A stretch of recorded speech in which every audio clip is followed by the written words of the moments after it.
Hello. पिछली बार हमने स्वतंत्रता की अवधारणा के बारे में अध्ययन किया था कि स्वतंत्रता क्या है, कितने प्रकार की होती है। आज का हमारा जो विषय है वह है समानता की अवधारणा, कंसेप्ट ऑफ द इक्वलिटी।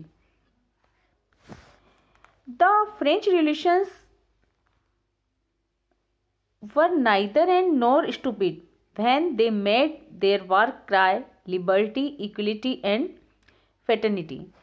अर्थात फ्रांस की क्रांतिकारी न तो पागल थी और ना ही मूर्ख जब उन्होंने स्वतंत्रता, समानता और भ्रातृत्व का नारा लगाया था। साधारणतः समानता का अर्थ लगाया जाता है कि जब मनुष्य जन्म से समान होते हैं तो इसी कारण सभी व्यक्तियों को व्यवहार और आय का समान अधिकार प्राप्त होना चाहिए। किंतु यह अवधारणा बिल्कुल भी सही नहीं है। वर्तमान समय में हमें दो प्रकार की असमानता देखने को मिलती है। एक प्राकृतिक असमानता, क्योंकि प्रकृति के द्वारा ही विभिन्न व्यक्तियों में बुद्धि, बल और प्रतिभा की दृष्टि से भेद किया जाता है। और दूसरे प्रकार की असमानता होती है कि जब बल, बुद्धि, प्रतिभा की दृष्टि से श्रेष्ठ होने पर भी निर्धन व्यक्तियों के बच्चे अपने व्यक्तित्व का विकास नहीं कर पाते जैसा कि होना चाहिए, और जबकि जो धनिक बच्चे होते हैं वो कर लेते हैं। तो इस प्रकार की सामाजिक असमानता का मूल कारण समाज द्वारा उत्पन्न परिस्थितियों का वह वैषम्य होता है, जिसके कारण सभी व्यक्तियों को व्यक्तित्व के विकास के समान अवसर प्राप्त नहीं होते हैं। इसलिए समानता से तात्पर्य है कि राज्य में निवास करने वाले सभी व्यक्तियों को उनके व्यक्तित्व के विकास हेतु समान अवसर प्रदान किए जाए। अतः समानता का तात्पर्य ऐसी परिस्थितियों के अस्तित्व से होता है जिसके कारण व्यक्तियों को व्यक्तित्व के विकास हेतु समान अवसर प्राप्त हो सके और इस प्रकार उस असमानता का अंत हो सके जिसका मूल कारण सामाजिक वैमनस्यता है। बात करते हैं हम समानता के विभिन्न आयाम या पक्ष की, वेरियस डायमेंशंस ऑफ इक्वलिटी। सबसे पहली है वैधिक या कानूनी समानता, ना, लीगल इक्वलिटी।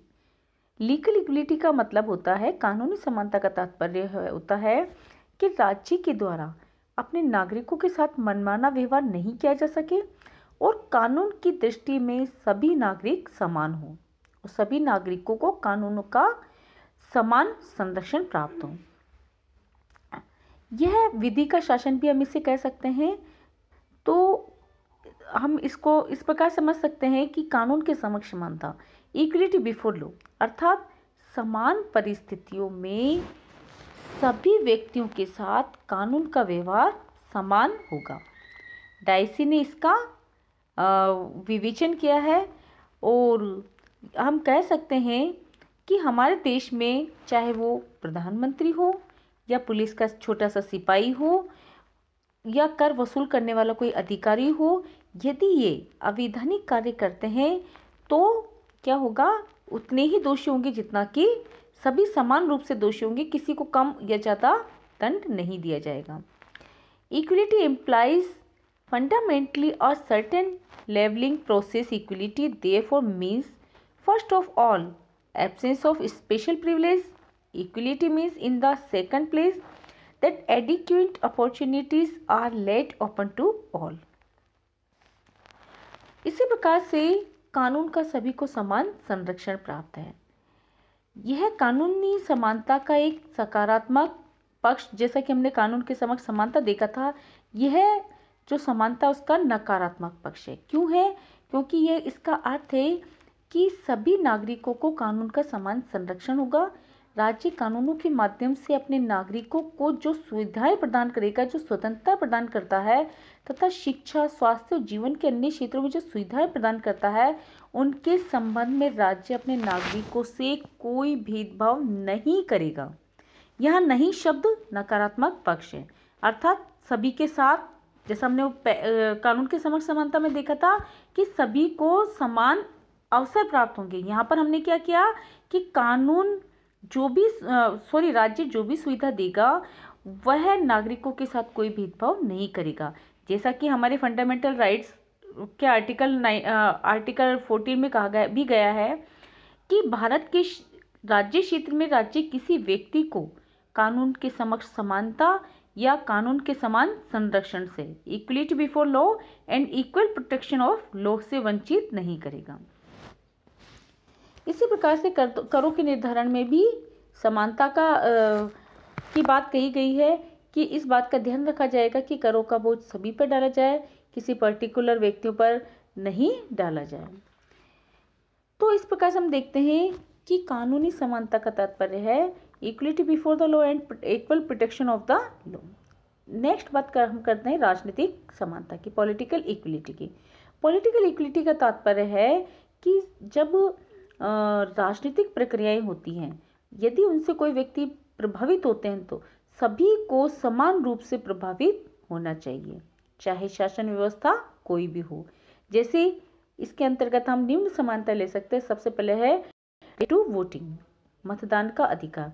यहाँ पर राज्य में निवास करने वाले व्यक्तियों के साथ धर्म, जाति, संपत्ति, शिक्षा या लिंग के आधार पर कोई भेदभाव नहीं किया जाएगा।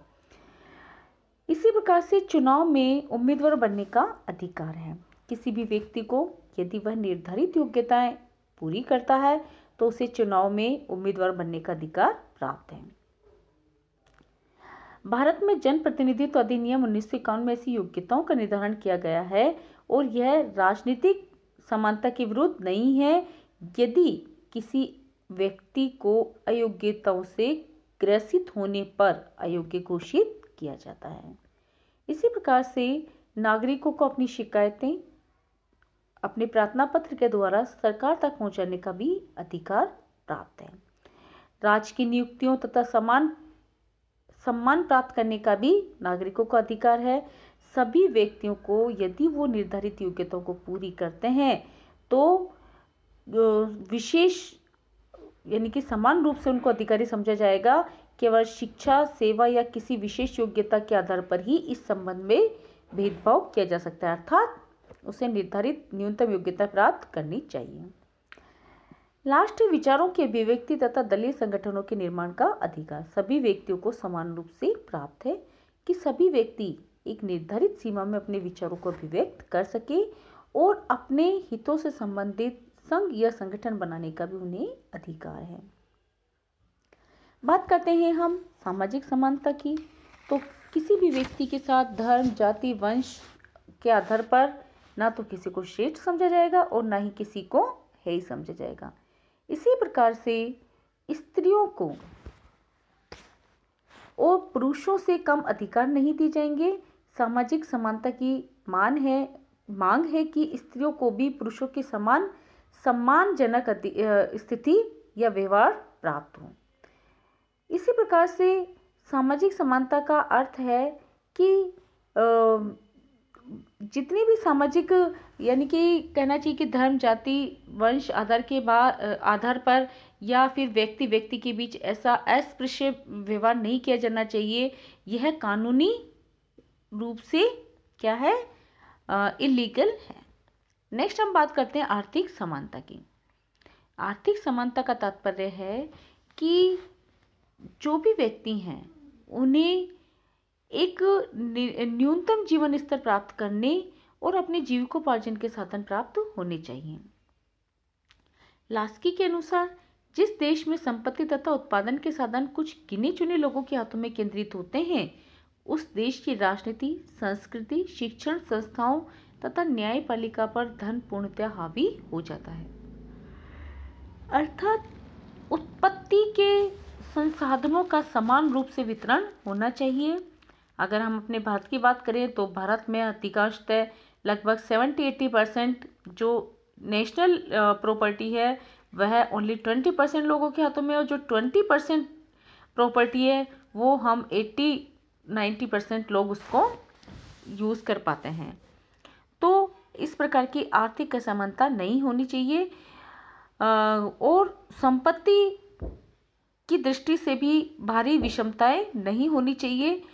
हम बात करते हैं कि आर्थिक समानता में क्या क्या चीज़ें आती हैं। सबसे पहला तो सभी व्यक्तियों को न्यूनतम भौतिक आवश्यकताओं की पूर्ति होनी चाहिए। इसी प्रकार से सभी व्यक्तियों को रोजगार, पर्याप्त मजदूरी और उचित अवकाश की सुविधा भी प्राप्त होनी चाहिए। सामाजिक सुरक्षा, जिसके अंतर्गत बेकारी, बुढ़ापा, बेरोजगारी, बीमारी या एक्सीडेंट होने पर राज्य की ओर से सहायता प्राप्त होनी चाहिए। इसी प्रकार से समान कार्य के लिए समान वेतन दिया जाना चाहिए। यदि महिला और पुरुष दोनों समान रूप से कार्य करते हैं तो उन्हें समान वेतन की प्राप्ति होनी चाहिए। इसी प्रकार से सभी व्यक्तियों को ऐसे रोजगार प्राप्त के अवसर प्राप्त होने चाहिए जिससे कि वो अपने व्यक्तित्व का विकास कर सकें। राष्ट्र की जो संपत्ति है और उत्पादन के जो संसाधन हैं वह कुछ ही व्यक्तियों के हाथों में केंद्रित नहीं होकर सभी व्यक्तियों को प्राप्त होने चाहिए ताकि वो अपने व्यक्तित्व का विकास कर सकें और जो बहुत भयंकर आर्थिक असमानता है उनका अंत किया जाना चाहिए। इस प्रकार से हम देखते हैं कि एक सभ्य राज्य में समानता को प्राप्त करना बहुत महत्वपूर्ण है और जब तक सभी व्यक्तियों को सामाजिक रूप से, आर्थिक रूप से, राजनीतिक रूप से, नैतिक रूप से समानता का अधिकार प्राप्त नहीं होगा वह राष्ट्र, वह राज्य उन्नति नहीं कर सकता है। अब बात करते हैं हम स्वतंत्रता और समानता के संबंध की। जैसा कि लॉर्ड एक्टन ने कहा है कि समानता की उत्कृष्ट अभिलाषा के कारण स्वतंत्रता की आशा ही व्यर्थ हो गई। अर्थात कुछ तो स्वतंत्रता और समानता में घनिष्ठ संबंध मानते हैं और कुछ दोनों में अलग मानते हैं। तो राजनीति विज्ञान में जो स्वतंत्रता और समानता का जो तात्पर्य लिया जाता है उस अर्थ में स्वतंत्रता समानता विरोधी नहीं वरन एक दूसरे की क्या है, पूरक हैं। स्वतंत्रता जीवन की ऐसी व्यवस्था का नाम है जिसमें व्यक्ति के जीवन पर न्यूनतम प्रतिबंध हो, विशेषाधिकारों का नितांत अभाव हो और व्यक्तियों को अपने व्यक्तित्व के विकास हेतु जब अधिकतम सुविधाएं प्राप्त होती है तो वह स्वतंत्रता है। और इसी प्रकार समानता का सही रूप में परिभाषित करते हुए हम कह सकते हैं कि समानता का तात्पर्य ऐसी परिस्थितियों के अस्तित्व से होता है जिसके अंतर्गत सभी व्यक्तियों को व्यक्तित्व के विकास हेतु समान अवसर प्राप्त हो। इस प्रकार उस असमानता का अंत हो सके जिसका मूल सामाजिक वैषम्य है। धन्यवाद।